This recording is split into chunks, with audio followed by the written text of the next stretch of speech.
Deputy Speaker. I am grateful to the Foreign Secretary for his statement, and I also pay tribute to all who have helped bring about this agreement to stop the killing. And I pray that Israel accepts and honours the agreement and subsequent stages.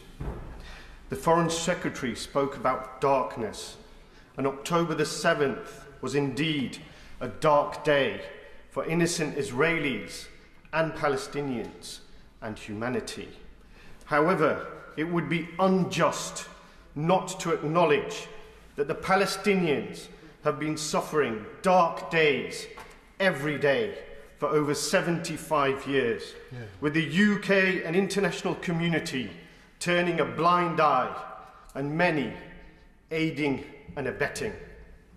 We all welcome the announcement of this ceasefire to suspend hostilities in Gaza, and while we hope and pray this temporary pause will free all hostages on both sides, save Palestinian and Israeli lives, and alleviate some of the unspeakable suffering the Israeli military has inflicted on Gaza, it marks the beginning, not the end, of efforts to restore health, dignity, justice, and freedom to the Palestinian people who have suffered beyond words.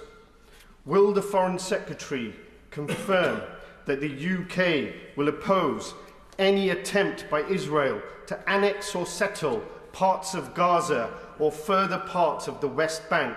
And will he confirm the UK's commitment to ending the long-standing root causes of violence and humanitarian needs in the occupied Palestinian territories, including Israel's illegal occupation, blockade, and widespread violations of international law?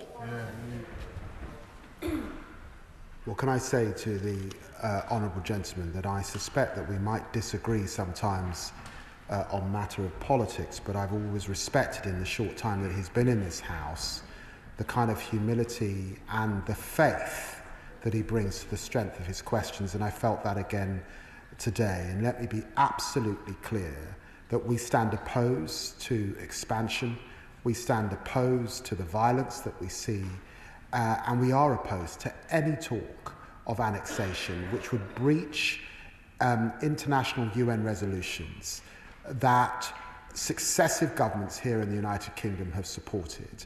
And whilst he's right, it certainly was the case that for some years, particularly in that period after the Abraham Accords, this House stopped talking about a two-state solution. I think right across the House people recognise that is the only way out of this crisis.